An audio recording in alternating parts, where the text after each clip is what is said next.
alors elle était violente. Al-Banna, elle était un réformateur, si on peut dire ça. Elle faisait des bonnes idées. Mais le problème, c'est après Al-Banna. Après l'assassinat d'Al-Banna, il y avait Saïd Qutb. Saïd Qutb, c'est lui qui fait la catastrophe pour les islamisés. Donc là, vous parlez de l'histoire de la formation des frères musulmans. Oui. Donc, suivons un ordre chronologique. En quelle année est-ce que ce groupe a été formé en Égypte? En 1928. Oui, en 1928. Oui. Et donc comment est-ce que ce groupe est lié à l'organisation internationale? C'est-à-dire, est-ce que dans chaque pays, ils se sont formés et puis après ça, ils se sont ralliés? Ou comment se fait-il qu'ils sont ralliés à l'échelon international? Oui, alors, pour Al-Banna, alors pour lui, il voudrait faire de unir tous les musulmans pour avoir une forme de califat. C'est après la décadence du califat ottoman, après la guerre mondiale 2, ok? Donc, principalement, ok, c'est pas mal, ok, d'avoir le califat et tout ça, c'est pas mal. Mais comment de faire ça? C'est ça le problème. Et c'est la pratique sur la terre qui fait une catastrophe pour l'islam. Parce que, d'après ce genre-là, alors, Hassan el-Banna, il avait de bons principes, et de bonnes idées, mais toujours, alors j'insiste pour Saïd Qutb, il a fait quelques livres qui sont considérés comme les références de tous les groupes radicaux. Parce que tous les groupes radicaux, alors, ils deviennent après, ou ils sortent de bras de frères musulmans. Et tous les fondateurs de ces groupes, presque, ils étaient de membres de mouvements de frères musulmans. Donc vous voulez dire que le parrain, le titulaire de tous les groupes intégristes, que ce soit djihadistes ou qui soit Al-Qaïda, qui soit le Takfir, ou Al-Hijra, Beit el-Maqdis et tout ça. Tous ces gens-là, ils Hamas. sont sortis, oui, Hamas c'est la même chose, ils sont sortis de frères musulmans. Et comment se fait-il qu'ils prétendent qu'ils sont un groupe politique modéré et qui démentent le fait qu'ils aient trait à n'importe quelle sorte de violence? C'est ça le problème pour ce genre-là. Ok, pour eux, alors parce que on parle un petit peu sur cette parce que c'est lui qui est le responsable de tout ce que nous avons là. Saïd Qutb, il a fait un livre très dangereux qui s'appelle Ma'alim ala Tariq. C'est des signes sur la route. Dans ce livre-là, Qutb, il a dit que la société islamique on vit actuellement, c'est une société mécréante. Ok? C'est Jahili. C'est une société de Jahiliya. C'est la société comme avant l'islam. C'est-à-dire que tout le monde, alors, mécréant. Même ces gens-là portent le nom des musulmans. C'est même aussi, c'est le fond de prière et c'est le fond de pilier de l'islam. Mais elles ne font pas de bonne foi ou de bonne religion. Donc, c'est ça le principe. Après, les djihadistes, alors, ils ont pris cette idée-là de considérer la société entière, tout le monde, la société, le peuple, comme mécréant. Donc, alors, il faut bâtir tous ces gens-là. Donc, il faut les combattre, c'est pour propager la foi ou la charia. Mais comment? Oui, c'est bien de propager la charia et d'avoir la pratique de la charia ou la loi de Dieu. Mais comment de faire ça? Pour eux, avec la violence, c'est aucun problème. On peut utiliser la violence pour changer et pour bouleverser les régimes qui sont considérés mécréants en même temps. Donc, c'est pas grave d'utiliser la violence et l'assassinat et tout ça pour bouleverser le régime. Après ça, pour changer les gens et pour tuer tous les gens qui sont adversaires d'eux. C'est ça un grand problème pour nous, parce que dans les principes de la religion, celui qui traite avec les mécréants, c'est Al-Wali ou c'est l'imam, celui qui est chargé de la société, pas quelques-uns ou de membres de gens, ceux qui considèrent quelques-uns comme mécréants, donc on peut les tuer. C'est pas possible ça. Donc c'est Al-Imam, Imam al-Umma, Al-Wali, c'est le président de la République, celui qui est chargé de faire ça. Donc ces gens-là, alors, c'est eux qui sont juges. Ils jugent tout le monde et ceux qui sont adversaires pour eux, il faut les tuer, il faut faire tout. Docteur Hamid, ces gens-là ont toujours vécu à l'intérieur de leur grand muraille. Ils ont construit ou ils ont formé leur propre monde parallèlement à la vie de tous les jours. Ils ont sélectionné les petits-enfants à partir de l'âge de 10 ans. Et ils les ont intégrés graduellement sans leur dire qu'ils sont en train d'adhérer la confrérie. Et ce n'est qu'après 18 ans à peu près, et en passant par plusieurs tests à leur insu, sans le savoir, qu'ils commencent à leur dire qu'ils sont membres de la confrérie. Il y a des cellules et chaque cellule a un maître. Est-ce que vous pouvez nous donner plus de détails sur la structure de cette cellule, de cette confrérie? On parle, alors ces gens-là, alors ils sont bien groupés. Alors chaque groupe, il y a un émir. Émir, c'est l'amir de ces groupes-là, mais il y a un chef de tous les groupes ou de chaque cellule ou de tous les cellules. Alors il y a le chef ou le grand chef. Donc il y a bien sûr un conseil consultatif, c'est pour la consultation et tout ce qu'on peut faire et tout ça. Donc ces gens-là, alors ils sont toujours dits hors de la société. Alors et comme vous dites, alors que où elles vivent au milieu de murs. Elles sont très loin de la société. Elles ne connaissent pas les changements de tout ce qui se passe. Elles ne connaissent pas les changements, ce qui arrive même après la période du prophète Mahomet. Alors, oui, alors il y a la sunna du prophète qu'on doit suivre, la sunna de religion, mais pas.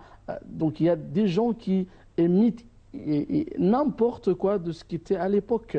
Donc le prophète utilisait le chameau. Maintenant, on n'utilise pas les voitures. Alors on suit de tout ce qui était exactement et même sans la considération de changement de la vie ou de la technologie que nous avons maintenant. Donc ils sont toujours isolés de la société. Ils créent ou ils font de création de leurs idées toujours fanatiques, toujours des idées radicales, toujours avec de la haine. Alors, il y a du haine, il y a des détestations de la société. Donc, ça, c'est un grand danger de ces groupes-là. Et pourquoi est-ce qu'il y a cette haine, justement? C'est-à-dire, la religion appelle toujours à la tolérance. C'est vrai. Et comment se fait-il que ce sont des gens qui prétendent comprendre leur religion, alors que les versets sont clairs au sein de la religion pour dire que chacun est libre. Ceux qui veulent croire qu'ils croient en Dieu et ceux qui ne veulent pas croire qu'ils ne croient pas. C'est une affaire interne, si vous voulez, très privée entre les gens et Dieu. Et il y a un dialogue entre Dieu, comme, selon l'islam, un dialogue entre Dieu et le prophète Mahomet, paix et salut sur lui, en lui disant tu ne peux pas contrôler les gens et ce n'est pas à toi d'imposer aux gens, tu es juste là comme conseiller. Pourquoi est-ce qu'ils ont voulu, je souligne voulu, négliger ce concept et se donner le droit d'imposer leur idéologie aux gens? Est-ce que c'est par maladie, parce qu'ils ont toujours recruté les gens avec difficulté, les gens qui ont été marginalisés par rapport à la société, ou pour le pouvoir, parce qu'ils sont toujours à la quête du pouvoir politique? Et tout ça, c'est de la pure comédie. Oui. Je pense de ce que vous dites, alors vous dites aussi la réponse de ça. Dieu parle avec le prophète Mahomet, tu n'as pas le contrôle sur le gens et tu ne peux pas guider tout le monde. Alors, et tu ne peux pas, alors même son oncle, alors Abu Talib, qui était très proche du prophète Mahomet, elle n'était pas un croyant.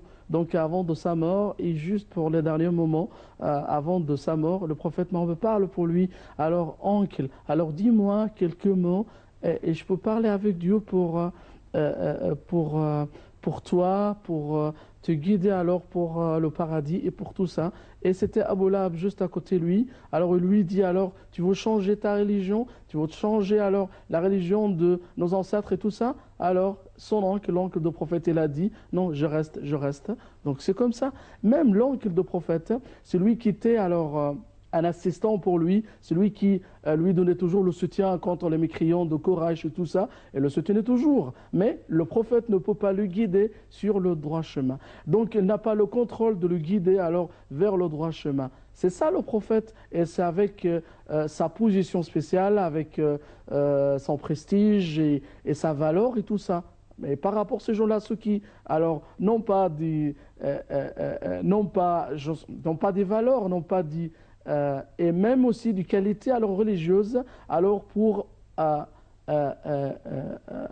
forcer les gens de suivre leurs idées. C'est ça le problème pour ces gens-là, les gens qui sont isolés toujours, ceux qui vivent dans leurs idées très radicales. C'est ça toujours, je dois revenir à Qutb, parce que toujours c'est l'homme-là, celui qui a fait tous ces grands problèmes. Parce que tous ces groupes-là n'existent pas avant la création de frères musulmans. Avant, on n'entend pas de salafistes, on n'entend pas des groupes djihadistes, on n'entend pas de le Qaïda, tout ça, on les entend qu'après, et particulièrement après les années 60 du XXe siècle. Parce que c'est à la suite de Saïd Qutb, quand il est devenu le dirigeant, quand il est devenu le chef de mouvement, de groupe de frères musulmans. Donc après ça, ça commence les idées radicales, les idées qui détestent la société et qui considèrent tout le monde, ou les adversaires, ou ceux qui non pas de leur côté, on les considère comme de mécréants, alors il faut les tuer, c'est pas problème de dégager ce genre-là.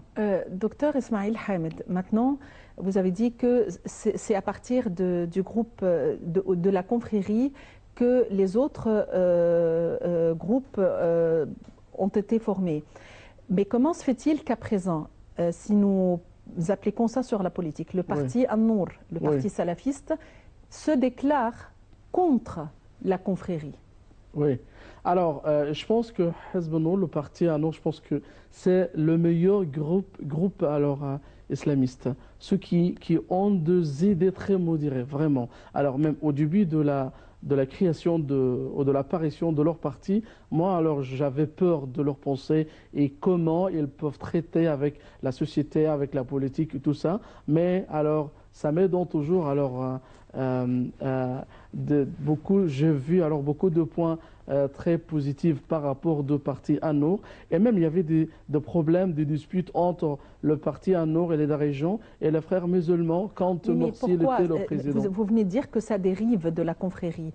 Comment se fait-il qu'ils sont différents maintenant? C'est ça le problème des frères musulmans. Alors quand ils arrivent sur le pouvoir, et c'était une grande faute pour eux, parce qu'ils connaissent qu'après la révolution de 25 janvier, alors la situation c'est très difficile et pas un seul groupe qui est chargé ou qui peut capable de diriger l'Égypte. Alors l'Égypte c'est un grand pays, c'est un pays central dans le monde arabe, dans le Proche-Orient et même dans le monde entier. Donc où alors elles cherchent toujours d'avoir le pouvoir. Et c'est ça le problème, parce qu'au début, alors, c'était un groupe qui appelle à la religion, qui appelle à la tolérance de la religion. Et quand ils ont mélangé la religion avec la politique et ils veulent monter sur le pouvoir, c'est ce qui fait le problème là. Et j'ai dit toujours, c'est pas possible de quelqu'un qui est considéré comme un cheikh, aussi lui, c'est un homme de religion, qui parle toujours de la religion, de